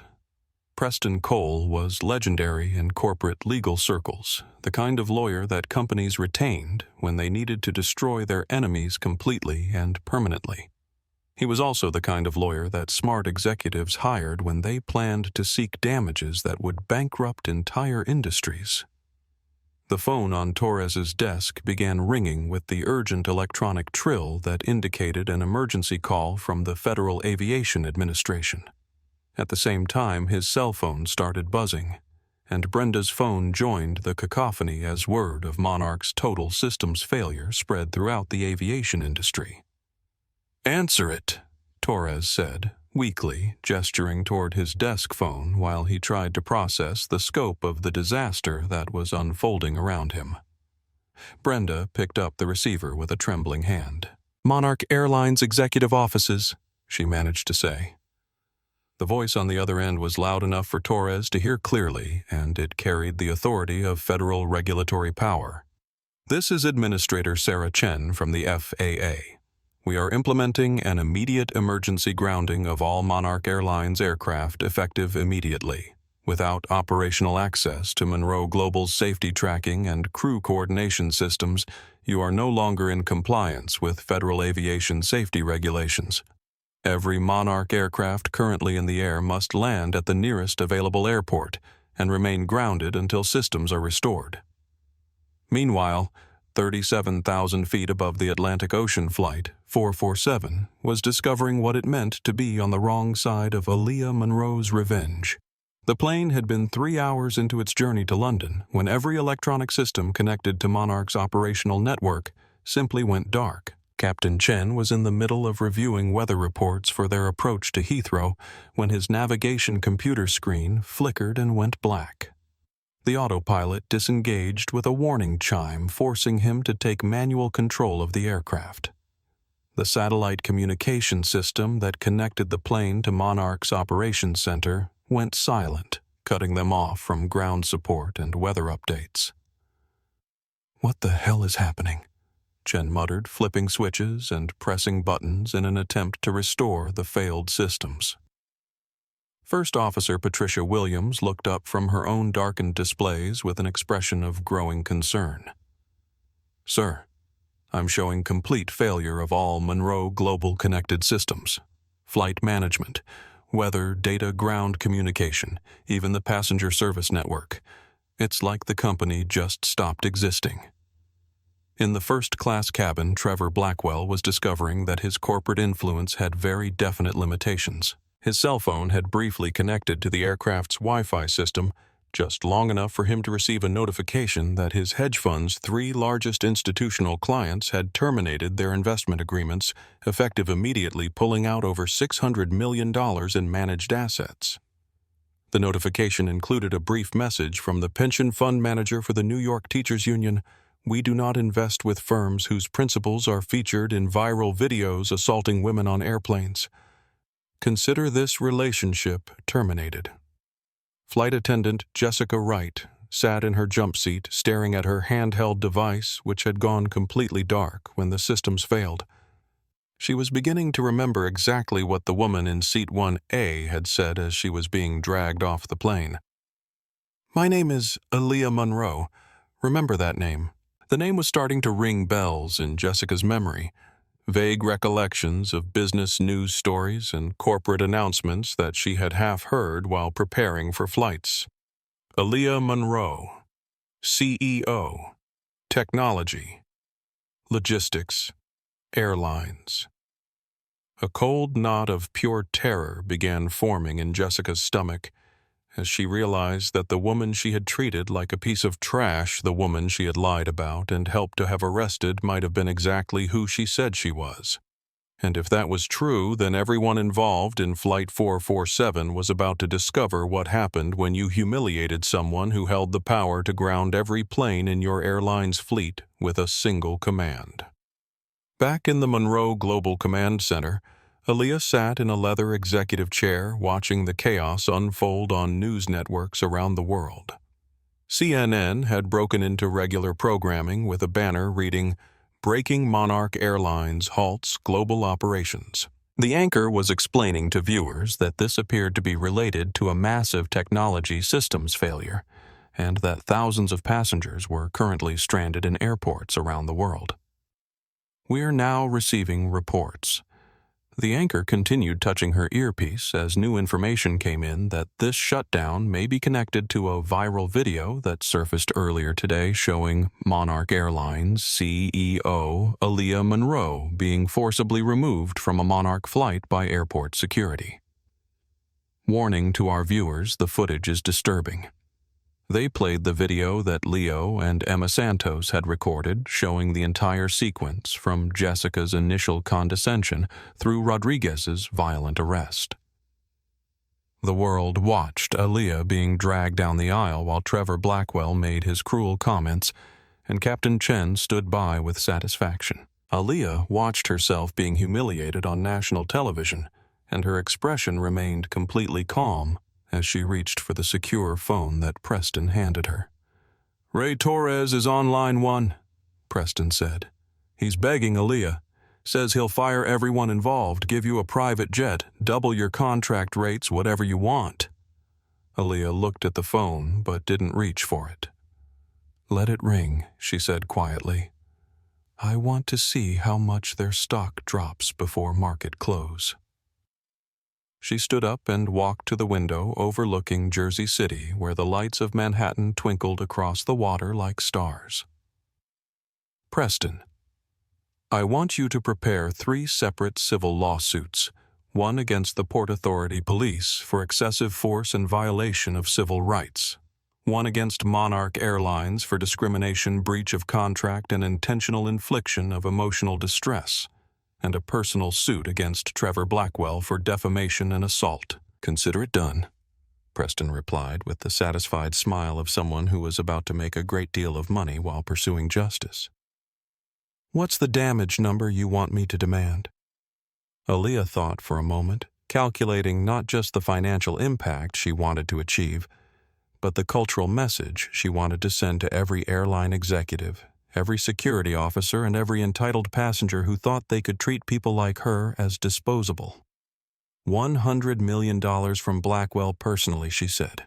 I want him to have to sell that cello to pay for bus fare, $500 million from Monarch for the discrimination and emotional distress, and I want criminal charges filed against everyone involved in my arrest. And when do we turn their systems back on? Preston asked. Aaliyah looked at the blank screens where Monarch's operational network used to be displayed, then at the news coverage showing thousands of stranded passengers and the airline's stock price in freefall. When they understand, she said that dignity isn't something you earn with frequent flyer status. It's something you're born with, and it's something that should be respected regardless of what someone looks like when they're tired. By 6 o'clock that evening, Monarch Airlines had lost $4.2 billion in market capitalization, and Aaliyah Monroe had taught an entire industry that assumptions about who holds power can be the most expensive mistakes a company ever makes. By 7 p.m. Eastern Time, Monarch Airlines was learning the difference between being a functioning business and being a very expensive collection of grounded aircraft scattered across 6 continents. The company's global operations center in Dallas had been transformed from a smoothly humming nerve center into something resembling a disaster movie command post with executives running between workstations, phones ringing constantly with increasingly panicked reports and wall-mounted displays showing the systematic failure of every operational system the airline depended on. CEO Raymond Torres stood in the middle of the chaos like a man watching his life's work dissolve before his eyes. The stock ticker on the main display showed Monarch's share price had collapsed from $42.50 at market open to $11.75 at closing, representing a loss of over 70% of the company's market value in a single trading session. Financial news networks were calling it one of the most dramatic corporate collapses in aviation history, and analysts were already speculating about which competitor would acquire Monarch's routes and aircraft at fire sale prices. Status report, Torres demanded of anyone within earshot, his voice hoarse from hours of shouting into phones at lawyers, regulators, and board members who were all asking questions he couldn't answer. Marcus Webb, the director of flight operations, looked up from a laptop where he was trying to coordinate with airports, manually using backup communication systems that hadn't been used since the 1990s. Sir, we have 247 aircraft on the ground at various airports worldwide, all grounded by FAA emergency order. We have approximately 180,000 passengers stranded, and we have no way to rebook them because our reservation system is completely offline. We can't print boarding passes, we can't process refunds, we can't even tell people when their luggage might be available for pickup. The human cost of Aaliyah Monroe's revenge was staggering. At JFK Airport, thousands of Monarch passengers crowded around gate agents who could only shrug helplessly when asked about rebooking or compensation. The departure boards showed every Monarch flight as canceled in red letters, and the airline's customer service counter had been overwhelmed by angry travelers demanding explanations that no one could provide. At Heathrow, the situation was even worse. British authorities had cordoned off the Monarch Airlines terminal area and were treating the system's failure as a potential security threat, subjecting stranded passengers to additional screening procedures that created even longer delays. The airport's public address system repeatedly announced that passengers should contact their travel insurance providers and make alternative arrangements because Monarch Airlines was unable to provide any estimated timeline for resumed operations. What about the emergency backup systems? Torres asked desperately. We spent millions on redundant networks and failover protocols. They're all integrated through Monroe Global's cloud platform, Webb explained with the defeated tone of someone delivering a terminal diagnosis. When they pulled the plug, they didn't just disconnect our primary systems. They disconnected everything. Every backup, every failover, every emergency protocol we have runs through their infrastructure. We're not dealing with a technical failure that we can work around. We're dealing with a complete severance of the relationship that our entire business model depends on. Across the Atlantic, Flight 447 was experiencing its own version of technological purgatory. The aircraft had been forced to make an emergency landing at Gander International Airport in Newfoundland, the same remote facility that had handled diverted flights during the September 11th attacks. But unlike those passengers who had been welcomed by a small town that opened its doors to strangers, the passengers on Flight 447 were discovering what it meant to be associated with an airline that had just declared war on one of the most powerful technology executives in the world. Captain Chen sat in the cockpit, staring at dark instruments and trying to comprehend how his career had gone from routine to catastrophic in the space of 6 hours. The backup navigation systems were functional enough to keep the plane in the air, but without connection to Monarch's operational network, he had no access to weather data, traffic control coordination, or even basic passenger service information. Sir First Officer Williams said quietly, "I've been monitoring news feeds on my personal phone. The passenger we removed from 1A, she wasn't just some random troublemaker.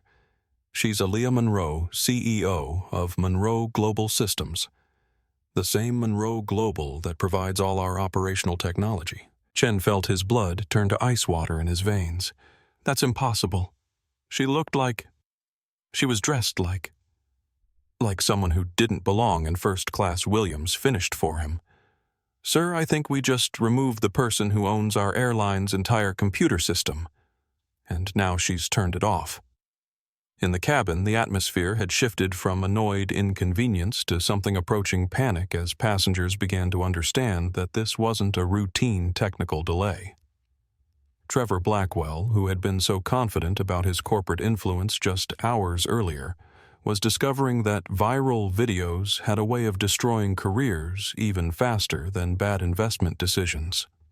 His phone had briefly connected to the airport's Wi-Fi network, just long enough for him to receive a cascade of notifications that collectively represented the end of his professional life. His firm's largest clients had terminated their relationships with Blackwell Capital Management, citing reputational damage inconsistent with our institutional values.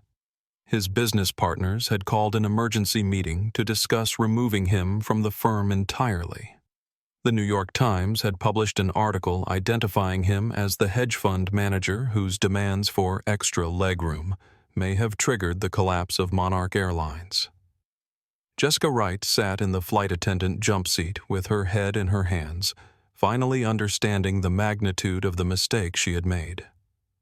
Her handheld device, which she used to process passenger requests and coordinate with ground services, was completely dark. More importantly, her personal phone was showing notifications that made her realize her face had become infamous around the world. The video of her condescending treatment of Aaliyah Monroe had been viewed over 50 million times across various social media platforms. Someone had identified her full name, her employment history, and even her home address. The comments were brutal. "Fire this racist flight attendant. Jessica Wright should never work in customer service again. This woman's behavior is exactly what's wrong with the airline industry. But perhaps the most devastating realization was personal rather than professional." Jessica's own mother had left a voicemail that she had listened to with growing horror. "Jessica, I saw the video online. How could you treat another human being like that? I didn't raise you to be cruel to people. I'm ashamed of what I saw. And I think you need to take a long, hard look at who you've become."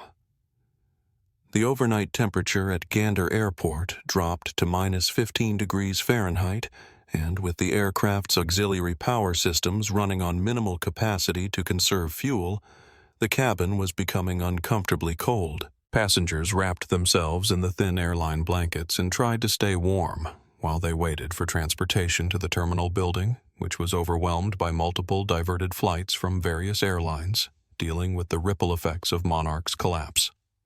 When buses finally arrived to transport passengers from the aircraft to the terminal, they had to walk across a windswept tarmac in conditions that were brutal even by Canadian winter standards. Trevor Blackwell, whose expensive Italian leather shoes had no traction on the icy ground, slipped and fell twice during the short walk, soaking his designer suit in frigid slush, while news crews filmed his humiliation from behind the airport's security fence. As he struggled to his feet for the second time, a reporter from a local television station shouted a question that would be played on news broadcasts around the world. "Mr. Blackwell, do you have any comment about your role in Aaliyah Monroe's arrest? Do you feel responsible for the thousands of passengers who are now stranded because of this incident?" Trevor pulled his suit jacket over his head and tried to avoid the cameras, but the imagery was too perfect for news editors to resist. The man who had demanded extra legroom for his cello, who had mocked Aaliyah Monroe's appearance and suggested she didn't belong in first class, was now slipping and falling in airport slush while his professional reputation crumbled in real time. By midnight Eastern Time, Monarch Airlines stock had triggered automatic trading suspensions 3 times due to excessive volatility, and financial analysts were predicting that the company would be forced into bankruptcy proceedings within 72 hours unless they could somehow restore their operational systems. The human cost was measured not just in stranded passengers and canceled flights, but in the thousands of Monarch employees around the world who were watching their careers disappear along with their company's ability to function. Gate agents, flight crews, maintenance workers, and customer service representatives were all collateral damage in a war that had started with assumptions about who deserved respect and who didn't. The emergency board meeting of Monarch Airlines convened at 2 a.m. in a conference room that felt more like a war crimes tribunal than a corporate strategy session. The mahogany table that had witnessed decades of profitable decisions and strategic victories was now surrounded by executives who looked like they had aged 10 years in the past 8 hours. The wall-mounted displays showed stock prices, operational statistics, and news coverage that told a consistent story of complete corporate collapse. Board Chairman Patricia Morse sat at the head of the table with the grim expression of someone preparing to deliver a terminal diagnosis. She had spent the evening on conference calls with institutional investors, regulatory officials, and crisis management consultants, all of whom had delivered the same basic message: Monarch Airlines was finished, unless they could somehow convince Aaliyah Monroe to restore their operational systems. "Ladies and gentlemen," Morse began, her voice carrying the weight of someone who had just watched a billion-dollar company collapse in real time, "we are facing an existential crisis that has no precedent in aviation history. Our stock price has fallen 73% in a single trading day. Our operational capacity is 0. We have nearly 200,000 stranded passengers, and we have no timeline for resuming service because we have no access to the technology systems that our entire business depends on." CEO Raymond Torres sat to her right, looking like he had been hit by a truck. His usually perfect grooming was disheveled, his expensive suit wrinkled, and his eyes were bloodshot from stress and exhaustion. He had spent the past 6 hours on the phone with lawyers trying to find some legal avenue that would force Monroe Global to restore services, but every attorney he consulted had delivered the same message: the termination clause in their contract was ironclad, and Aaliyah Monroe was well within her rights to cut off services immediately. "What are our options?" asked CFO David Kim, though his tone suggested he already knew the answer wouldn't be good. "We have 3 choices," Torres replied, reading from notes he had scribbled during his conversations with legal counsel. "First, we can file for emergency bankruptcy protection and try to restructure under Chapter 11. Second, we can attempt to negotiate a settlement with Monroe Global that restores our systems at whatever price they demand. Third, we can find an alternative technology provider and attempt to rebuild our entire operational infrastructure from scratch, which would take approximately 18 months and cost somewhere north of $2 billion. How long do we have?" asked Operations Director Lisa Chen. "The FAA has given us 72 hours to restore operational compliance, or they will permanently revoke our operating certificate," Torres said. "After that, we cease to exist as an airline and become a liquidation case for bankruptcy court." The room fell silent as board members contemplated the stark reality of their situation.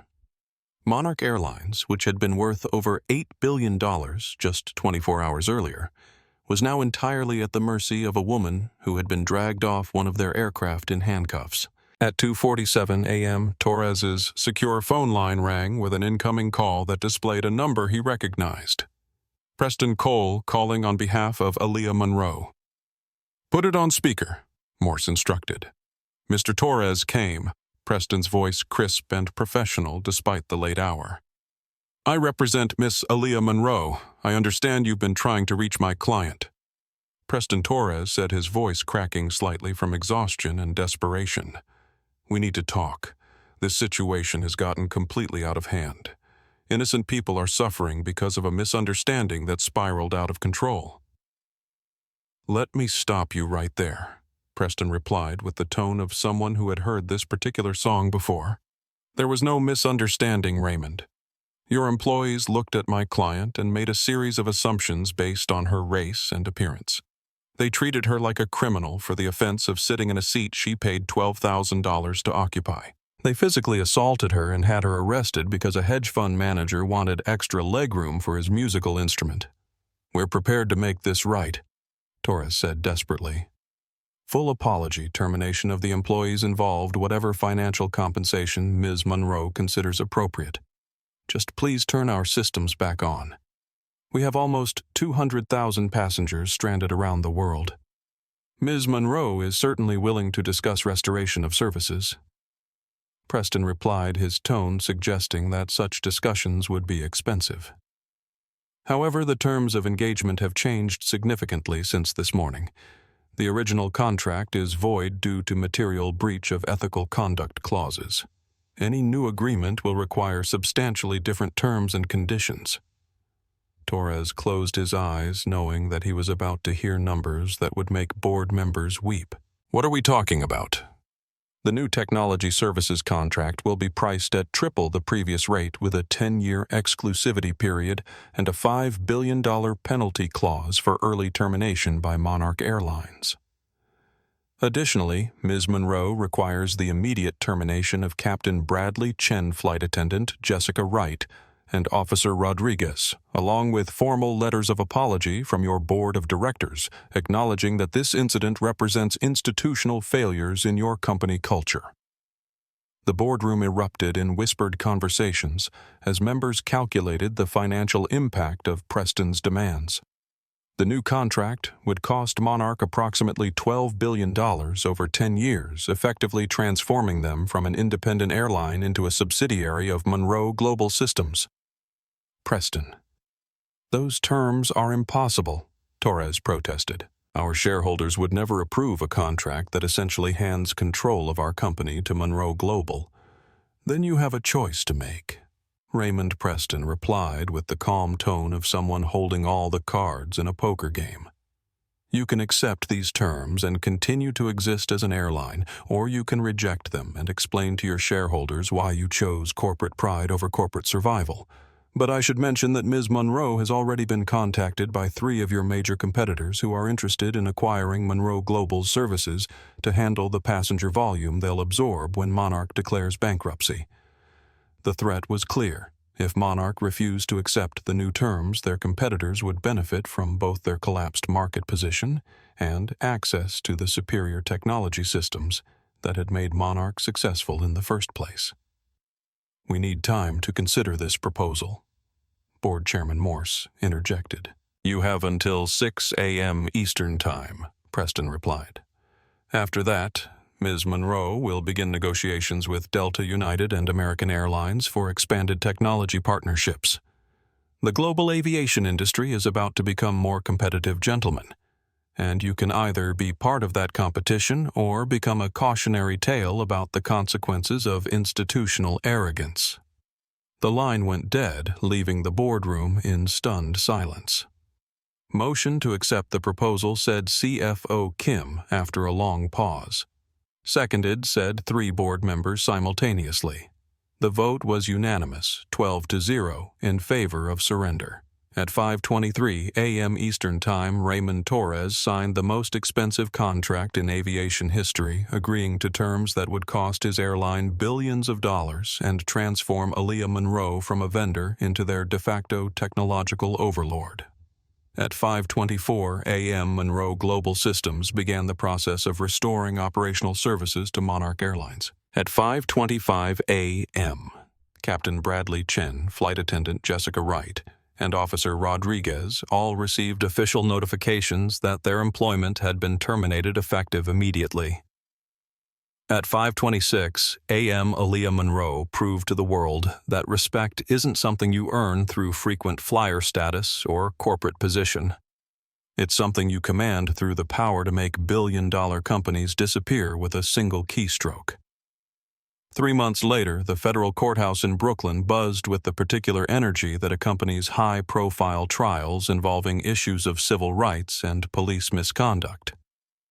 The case of United States versus Rodriguez had drawn national attention not just because of the viral video that had started it all, but because it represented something larger about accountability in American institutions and the consequences of making assumptions about who deserves dignity and respect. Aaliyah Monroe sat in the back row of the courtroom, her posture perfect and her expression unreadable as she watched the legal system work through the process of delivering justice.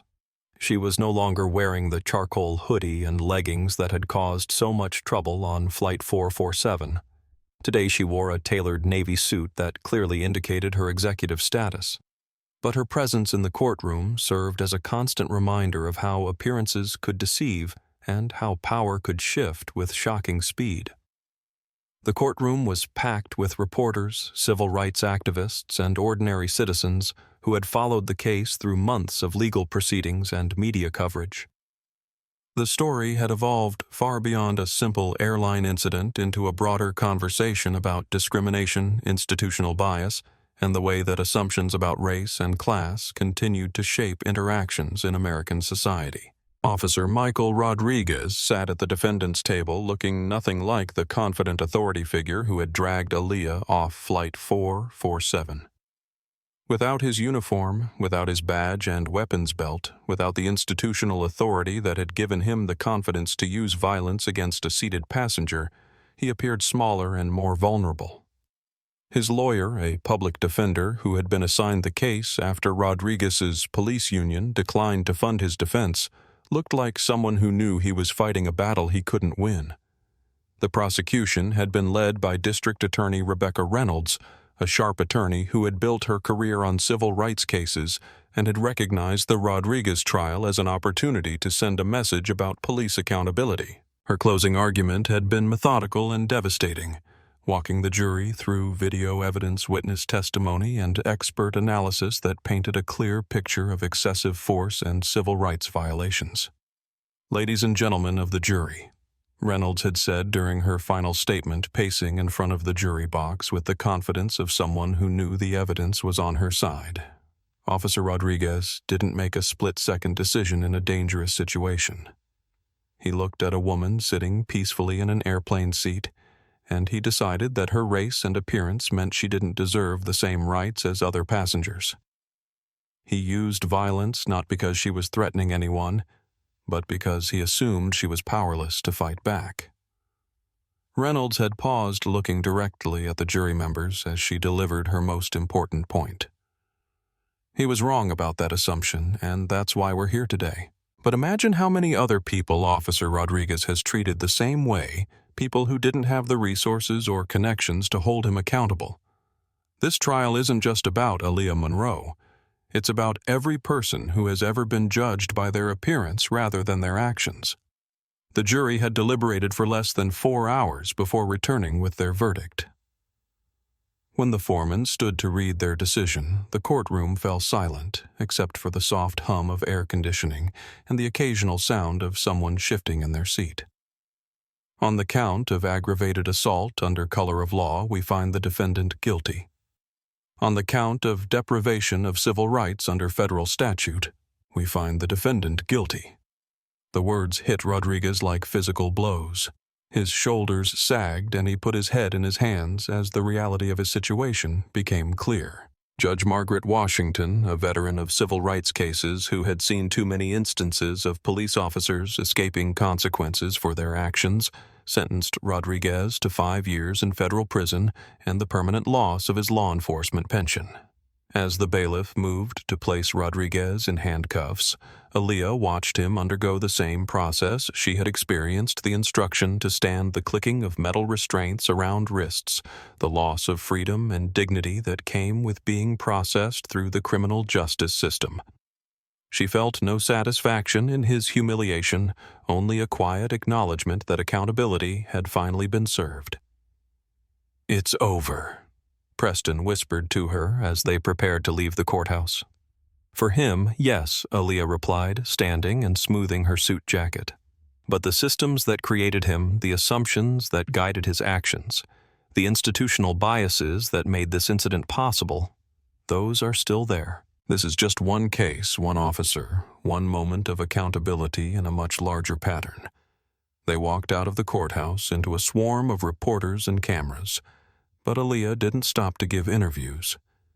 She had said everything she needed to say during her deposition and testimony. She put on her sunglasses and got into the waiting car that would take her back to her life as one of the most powerful technology executives in the world. 6 months after the incident that had changed everything, Aaliyah Monroe found herself back at JFK Airport, preparing to board another flight. This time, however, the experience was dramatically different from that fateful day when she had been dragged off Flight 447 in handcuffs. The moment she stepped through the sliding glass doors of the terminal, the atmosphere shifted perceptibly. A customer service representative spotted her immediately and tapped his earpiece with the urgent whisper of, "Eagle has landed, repeat, Miss. Monroe is in the terminal." It wasn't panic this time. It was the kind of reverence typically reserved for visiting dignitaries or heads of state. TSA had opened a private security lane exclusively for her use, and the supervisor personally escorted her through screening procedures that had been streamlined to eliminate any possible delays or inconveniences. "Right this way, Ms. Monroe," the supervisor said, with the kind of deference that suggested he had received very specific instructions about how to handle her visit. But as Aaliyah made her way through the terminal toward her gate, she realized that she didn't want to be treated like visiting royalty. The special treatment, while professionally satisfying, felt hollow in a way that surprised her. She had proven her power had demonstrated that assumptions about appearance and status could be catastrophically expensive, but the victory felt incomplete. At the gate, she observed a scene that looked familiar. A young black man in his early 20s, wearing a Georgetown University hoodie and carrying a worn backpack, was standing near the boarding area, looking confused and slightly nervous. He held a boarding pass in his hand and kept checking it against the gate number, as if he couldn't quite believe he was in the right place. The gate agent, a middle-aged woman whose name tag read Patricia, was eyeing the young man with the kind of suspicious attention that Aaliyah recognized all too well. Patricia whispered something to her colleague, who glanced at the student and shrugged in response. "Excuse me, Aaliyah," said, walking over to the young man. "Are you having trouble finding your seat?" He looked up, recognized her immediately. Everyone recognized her now, and his eyes widened with surprise. "Ms. Monroe." No, I think there might have been a mistake with my boarding assignment." "What's your name?" she asked. "Marcus," he replied, pulling down his headphones with the nervous energy of someone who wasn't sure he belonged in this conversation.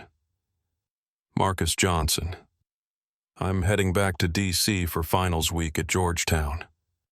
Aaliyah looked at his boarding pass and saw that he had been assigned to seat 34E, a middle seat in the back of the plane. She thought about her own seat assignment. 1. A first class with all the luxury and respect that came with paying premium prices for premium treatment. "Marcus," she said, making a decision that felt more right than anything had felt in months. "I think there's been an error with the seating assignments." She took his boarding pass and replaced it with her own first-class ticket. Marcus stared at the boarding pass in shock, reading and rereading the seat assignment as if the letters might change if he looked away. "Ms. Monroe, I can't. This is first class. This must cost—" "It's paid for," she interrupted gently. "Go sit down, enjoy the extra legroom, and order whatever you want from the menu," Study hard for your finals." "But where will you sit?" Marcus asked, bewildered by this sudden reversal of fortune. Aaliyah smiled, and it was the first genuinely happy expression she had worn in an airport since before the incident. "I'll take 34E. I like the middle seat. It keeps you connected to the people around you." She watched Marcus walk toward the first-class boarding line, his posture straightening, as he realized he was being treated like he belonged there. The gate agents rushed to assist him with his backpack, their attitude transforming from suspicion to welcome as they processed his first-class boarding pass. Aaliyah made her way to the economy boarding line where she took her place among the regular passengers. Families with children, business travelers on tight budgets, students heading home for break. She shoved her expensive leather briefcase into the overhead compartment and squeezed into the narrow middle seat between a construction worker heading home to Atlanta and a young mother trying to keep her toddler entertained. As the plane taxied toward the runway and the engines began their familiar whine, Aaliyah closed her eyes and felt something she hadn't experienced since before the incident: genuine peace. She had proven that dignity wasn't about the price of your ticket or the recognition of your status. It was about how you treated others and how you used whatever power you possessed to make the world a little more fair.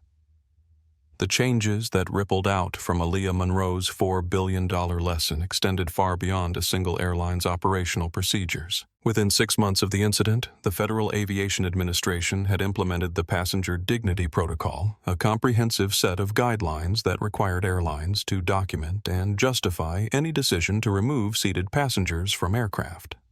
The protocol specifically prohibited the removal of passengers based on complaints from other customers unless clear safety violations could be demonstrated.